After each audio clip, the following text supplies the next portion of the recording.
Guess who's back out of YouTube jail? Ha ha! Templeman. Ha ha! Templeman. Good God, Templeman. Templeman. Trey Taylor's back. Yahawahs, my dad. Your heathens need Oprah. Why? Y'all looking bad. Elijah returned. He said it's my turn. Purge with the heat. Why? Now watching me burn. David's my king. Call me Messiah. It's TK Mafia.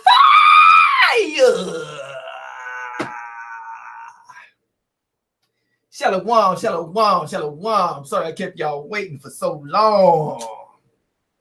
I gotta fight, you know what I'm saying? Fight and striving. Elijah riding. I'm about to bring you some heat once again. We're about to get into this contract with Yahawah, right? We're gonna get into this contract, negotiation, obligations, right? Don't change the station. We're gonna start off with Genesis 15, verse 1 to 10. Genesis chapter 15, verse 1 to 10.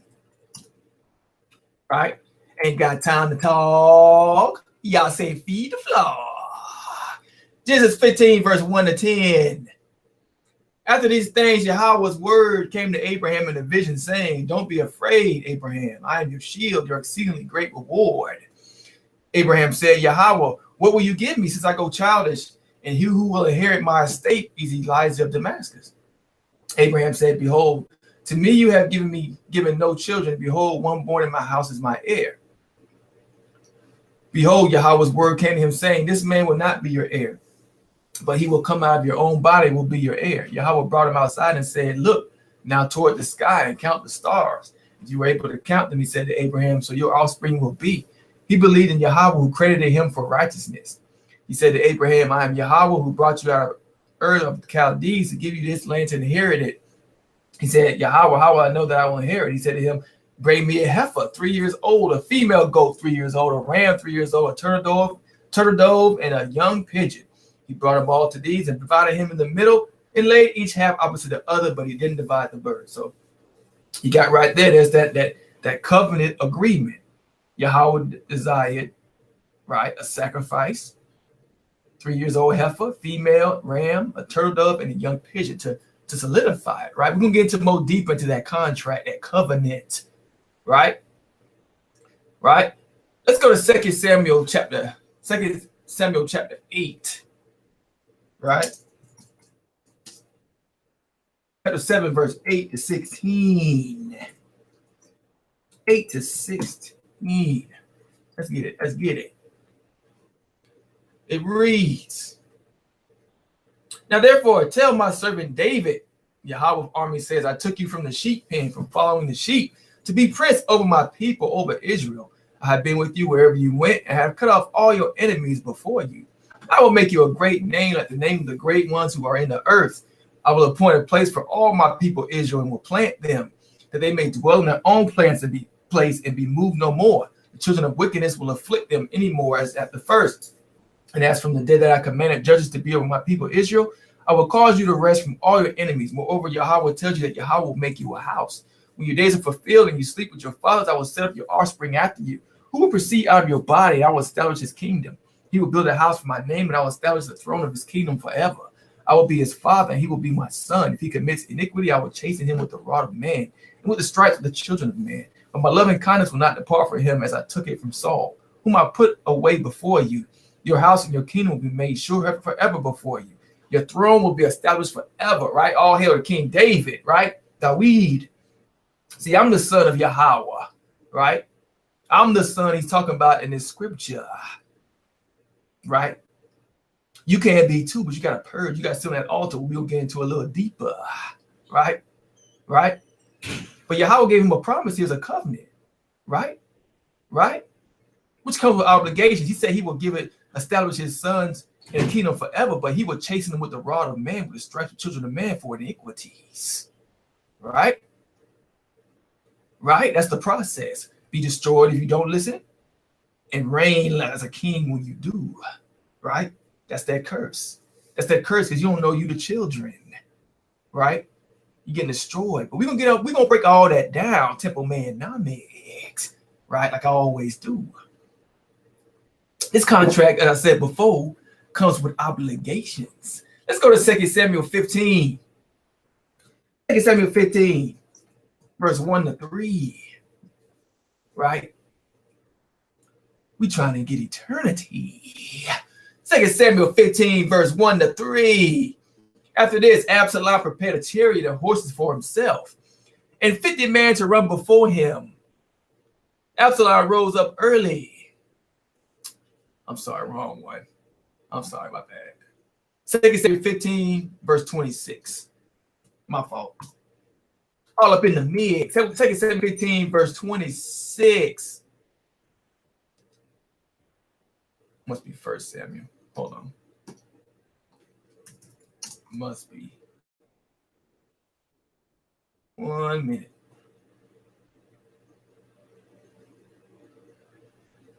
Yeah, I'm sorry. It's 1 Samuel. My bad. Verse 1 to 3, not 2 Samuel. All right, beautiful. Let's go. Samuel said to Saul, Yahweh sent me to anoint you to be king over his people, over Israel. Now therefore listen to the voice of Yahweh's words. Yahweh of armies says, I remember what Amalek did to Israel, how he set himself against him on the way when he came up out of Egypt. Now go and strike Amalek and utterly destroy all that they have, and don't spare them, but kill both man and woman, infant and nurse and baby, ox and sheep, camel and donkey. See? So Yahweh told King Saul to kill all of Amalek, animals, everything, but Saul didn't do that, right? He didn't fulfill the covenant, the bargain for his kingship, did he? And what happened? Let's go to 1 Samuel 15, verse 26. All up in the mix. Samuel said to Saul, I will not return to you, for you have rejected Yahweh's word. Yahweh has rejected you from being king. So he lost that kingship, the contract. He didn't fulfill it, right? The responsibilities of King David. Let's go to 2 Chronicles. Because after that, Saul went into what? Witchcraft, trying to kill David. This wickedness, right? Lost the kingship. 2 Chronicles 1. 8 to 12. Oh. Solomon said to Yahweh, you have shown great loving kindness to David, my father, and have made me king in his place. Now, Yahweh, let your promise to David be, my father, be established, for you have made me king over people like the dust of the earth in multitude. Now, give me wisdom and knowledge that I may go out and come in before this people, for who can judge the people that are so great? Yahweh said to Solomon, because it's in your heart, and you have not asked riches, wealth, or honor, nor the life of those who hate you. Neither yet have asked long life, but have asked wisdom and knowledge for yourself, that you may judge my people over whom I made you king. Wisdom and knowledge is granted to you. I will give you riches, wealth, and honor, such as none of the kings have had who have had before you. Neither shall any after you have the like. So Yahweh loved King Solomon's prayer, his sacrifice, the sense of his altars, right? So he gave him riches beyond his belief, more than any other king in history. But Solomon failed. He didn't fulfill the contract, so he lost his kingship. Let's go to 1 Kings 11, verse 4 to 6. 1 Kings 11, how do you do that? 11, verse 4 to 6. Got in the mix. Right? When Solomon was old, his wives turned away his heart after other gods, and his heart was not perfect with Yahweh, as the heart of David's father was. For Solomon went after Ashtaroth, the goddess of the Sidonians, and after Milcom, the abomination of the Ammonites. Solomon did what was evil in Yahweh's sight, did not go fully after Yahweh as David his father did. Right? Isaiah 29, verse 3, that's what happened, right? He worshiped other gods. He got lured away. He lost his kingship. Right? Isaiah 29, verse 3. Right? This is Yahweh. I will encamp against you all around, and you will lay siege against you, posted with troops. I will raise siege works against you. Right? That ties in with the curses when you don't follow his word. Right? Let's go to another one. See, serve Yahawah with lips. One moment.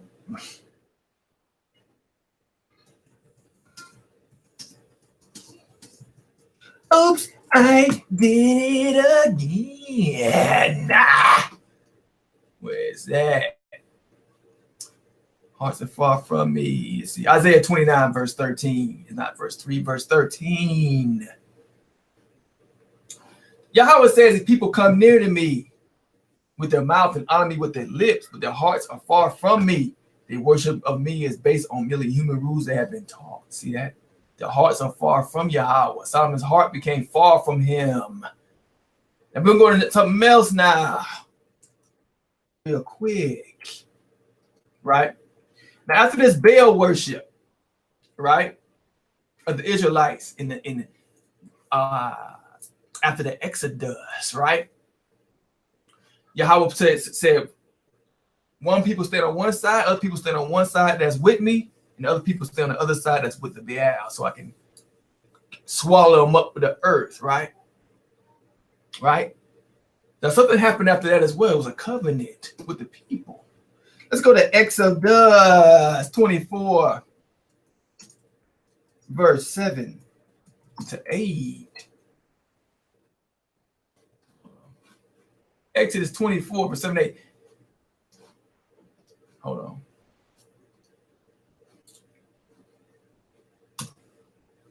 Exodus 24, verse 7 to 8. He took the book of the covenant and read it in the hearing of the people. This is Moses. And he said, all that Yahawah has spoken, we will do and be obedient. Moses took the blood and sprinkled it on the people and said, look at this is the blood of the covenant which Yahawah has made with you concerning all these words. Let's get that incense altar up. Turn it up. Get the Templeman up. I say turn it up. Keep your Templeman up. Here we go. Let's get this altar up. The all incense altar. Right. Let's go to Leviticus. Leviticus 16. Leviticus 16, verse 18 to 19 says, he shall go out to the altar that is before Yahawah and purge it. He shall take some of the blood of the bull and of the goat and apply it to each of the horns of the altar. Right? And the rest of the blood he shall sprinkle on it with his finger 7 times. Right? Thus he shall cleanse it of the cleanness of the Israelites and consecrate it. Let's go to Exodus 29. Exodus 29, verse 11 and 12.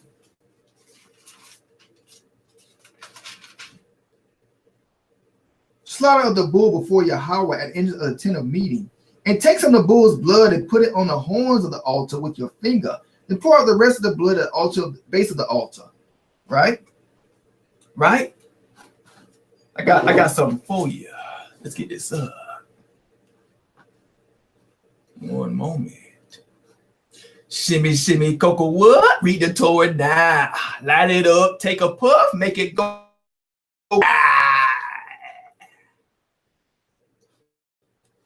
Get it up. All right.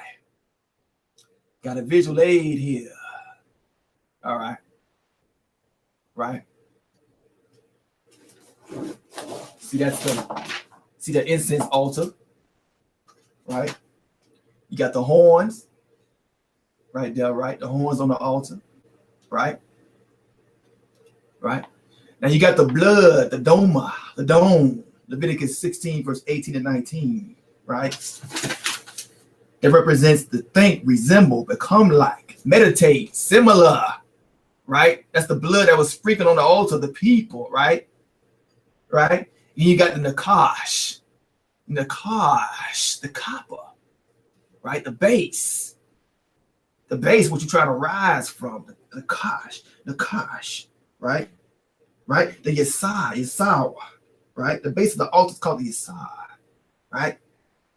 Right? The consult, basis, decree, meditate, dedication, because you dedicate yourself in the altar to be that pure angelic being, right? So your incense altar, so you got the incense altar, the horns. You got to speak of the blood on the horns, right? And let the life of the blood. You dedicate yourself from the base to fight the sinful inclination. Listen to his laws. You know what I'm saying? Be that perfect servant for Yahawah. So when you pray, you place yourself on it. The beginning, your incense, your prayers, it rise up and leaves the old dead ashes, the man behind on the base, right? You see that? So you got, it tells you that in the base, Exodus 29, verse 11 to 12. And we're going to get to this plumb line, right? The plumb line to be upright, right? Now, in Zechariah 1, verse 16, we're going to break all that down too, right? Right? So you went for a treat. I'm going to feed you that spiritual meat, because I ain't missing a beat. All right, let's go to Exodus 19. Let's go to Exodus 19. I'm going to keep this up.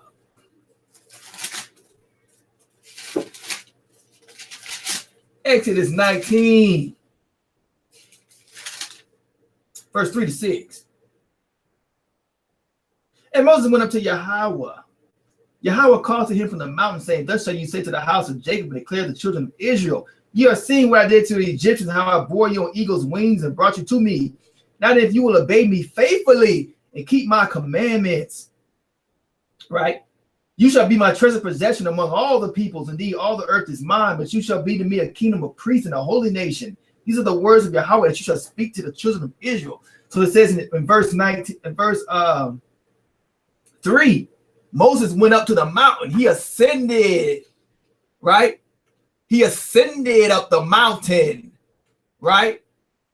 His prayer ascended, right? Let's go to Psalms 23. Oh, we about to get into this mystery, because we all want that eternity. Let's go to Psalms. I'm breaking through your chromosome zones. Let's go to Psalms 24. Verse 3. Who may ascend the mountain of Yahawah? Who may stand in his holy place? He who has clean hands and a pure heart, who has not taken a false oath by my life or sworn deceitfully. He shall carry a blessing from Yahawah. Templeman, Nomic, unmitigated hydrothorazine for your living bloodstream. All right, let's get into this. Hold on, let's get into this. Right? I live for this. Let's go to Ezekiel. Don't try this at home. Ezekiel 9, verse 6. Bring the Torah to life. We try to strive for that eternity. Right? Who busting it open like the Torah nights? Ezekiel 24. I'm sorry, Ezekiel 9, verse 6. I got to grind. I'm on the mind all the time. You blind because why? Who? I got a temple. Man, mind. Ezekiel 9, verse 6. Kill utterly the old man, the young man, and the virgin, and the little children and women, but don't come near any man of whom is the mark, and begin in my sanctuary. Then they began the old man that went before the house, right? So Yahawah said start killing at his house. Clean that up, right? But not the ones that got that mark. Let's go to Zechariah 1, verse 16. Let's get a picture of that up. What's that mark he talking about? That's important, that mark, so you don't get scarred and burned to bits, right? What are you talking about? What are you talking about? Let's go to Zechariah 1. What is Yahweh talking about? Zechariah. 1 minute. Zechariah 1 verse 6. 1 verse 6. But the warnings and decrees with our charge from our servants and prophets overtook your fathers. Did they not? In the end, they had to admit Yahweh dealt with us according to our ways. Right? Hold on 1 second. 1 second.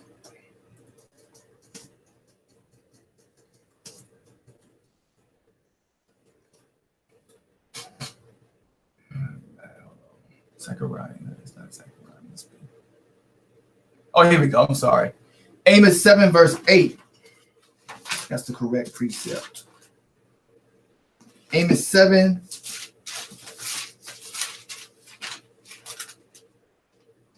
verse 8. Here we go. 7 verse 8. Here we go. And Yahweh asked, what do you see, Amos? A plumb line. I replied, and Yahweh declared, I'm going to apply a plumb line to my people Israel. I will pardon them no more. The shrines of Isaac shall be laid waste, and the sanctuaries of Israel reduced to ruins, and I will turn upon the house of Jeroboam with the sword. See that? So the house of Israel, the contract with Yahweh is you do his words or die, right? He applies a plumb line. You have to be upright. His laws, obey him faithfully to be worthy of that mark, to live, right? So the death passes over you, the blood, the contract, right? The temple, man, Nomic. Don't you see it busting out your cortisone membranes? Don't you see it? See, you got to see the temple, be the temple, dwell the temple, sanctuary, temple, man, Nomic. All the time, grinding, shining. Psalms 11 verse 6. Psalms 11 verse 6.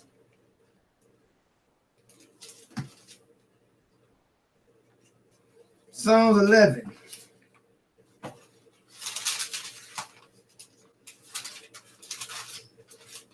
Psalms 11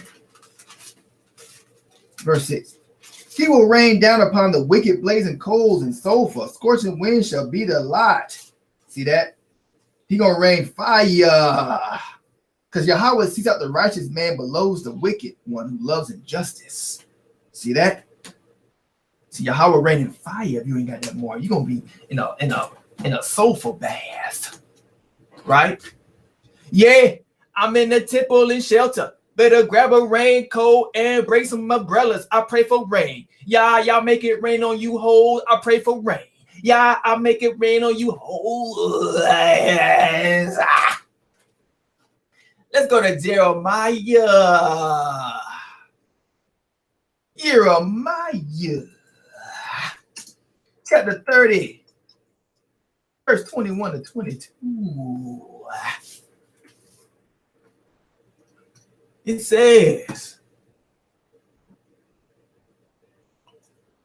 the leader will be one of their own. The ruler will arise among them. I will bring him near, and he will come close to me. For he is who will devote himself to be close to me, because of Yahweh. So you'll be my people, and I will be your God.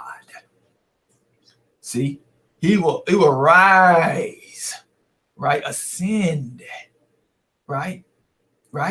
Third degree temple, man, crossing over a bar. Yasha. What's up? Let's go to Ezekiel 48, verse 35. 48, verse 35. You got to burn off that old man. right? Ezekiel 48, verse 35. The distance all around will be, I'm sorry, that's not it. Hold on. Let's go to Psalms, last scripture and verse. Psalms 12, verse 7 to 9. 7 to 9.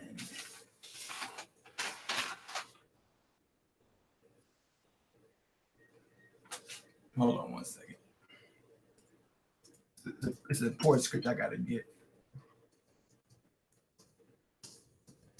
Trying to get the kingdom's name.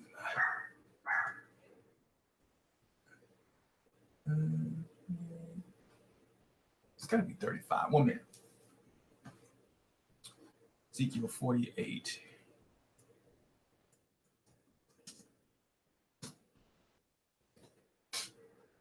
Ezekiel 48.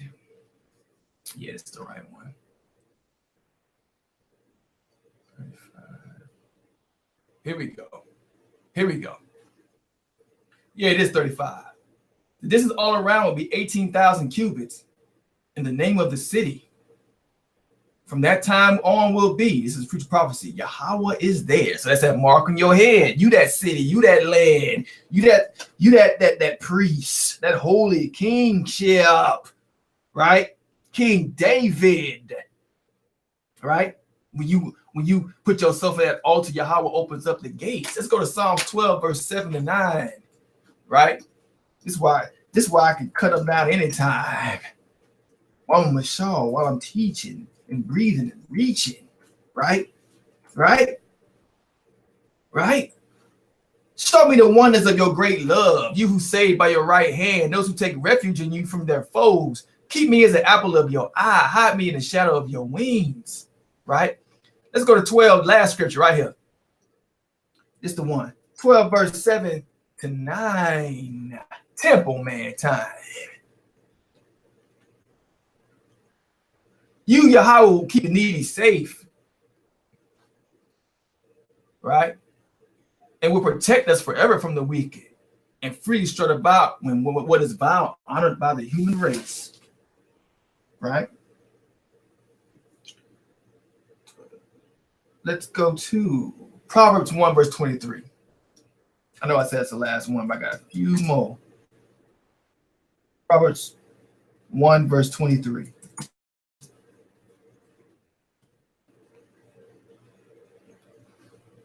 Repent at my rebuke, then I will pour out my thoughts to you. I will make known to you my teaching. So you got to repent of his rebuke, his Torah water, the Torah water, living water, Torah water. Right? Right? And this is the last one, I promise you. I ain't going to steal you wrong. I'm going to steal that bus wrong. Yeah. This the one. Last scripture. It is Psalms. I think it's 12 verse 6. No, it's not it. Psalms. Psalms 12, protecting every generation. That's what I need.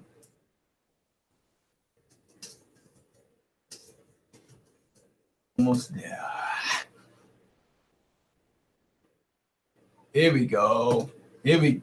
12 verse 7. See, this is the promise. You, Yahawah, will keep the needy safe and will protect us forever from the wicked. See that? See that? And with that, I hope Yahawah gave you eyes to see and ears to hear. Elijah's near. Right? Right? I'm back. I got some more food in the future. I'm gonna start doing regular lessons again. You know what I'm saying? I had to holler at the angels for a little bit. Give a shout out. You know what I'm saying? But shout out to the Torah Knights. You know what I'm saying? Busting it open, the water, Torah. Pushing, striving, doing, believing, reaching, teaching, seeking. Oops, I did it again. And with that, Shalom. Trey Taylor's back. Turn it up. Get your Templeman up. Say turn it up. Get your Templeman up. I say turn it up. All right, now Templeman up. Turn it up, Templeman up. I say Yahawah, Yahawah. His name Yahawah. That's my father, King David. So glad I made it. I'm chilling 1/3. That's my brother. Open up the water, drinking water. So shalom, shalom, shalom, shalom. 3rd degree, y'all. What's up?